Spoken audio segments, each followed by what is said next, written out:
මට පෙම්වතියක් හිටියා. ඒ පෙම්වතිය මාව හැර දමා ගියා. අම්මා අක්කා අයියා ඒගොල්ලෝ උත්සාහ කරා විවිධ දේවල් කියලා මාව සනසන්න. නමුත් සැනසෙන්නේ නැහැ. අක්කා ඇවිල්ලා ගියා තමුසෙට පිස්සු දෝයි තමුසේ සජිත ඇන්තනි.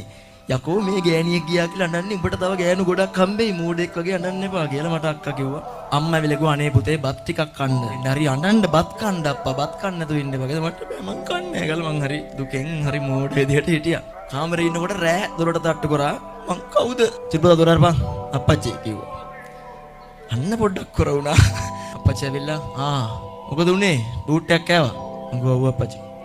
දැන් ඔබ මොකද්ද කරන්න ඕනේ? මං හිතුවා දැන් අප්පච්චි බලාපොරොත්තු වෙන උත්තරේ මේක වෙන්නේ නැති කියලා මම කිව්වා ඉතින් අප්පච්චි මට ඉතින් තව ළමයෙක් හම්බෙයිනේ. මේ ඉතින් ජීවිතේ එකම කෙනා නෙමෙයිනේ මං අමතක කරලා මං හිත හදාගෙන මං පෙරට වඩා ශක්තිමත්ව නැගිටින්න ඕන නේද කියලා අප්පච්චි පිස්සුද ඔබට?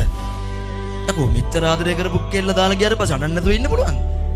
මෝඩෙක් වෙන්න එපා බත් කන්න එපා. මේ කුමාරි මුට බත් දෙන්න එපා. මුට බඩගිනුනොත් කයි කොයි වෙලේ හරි.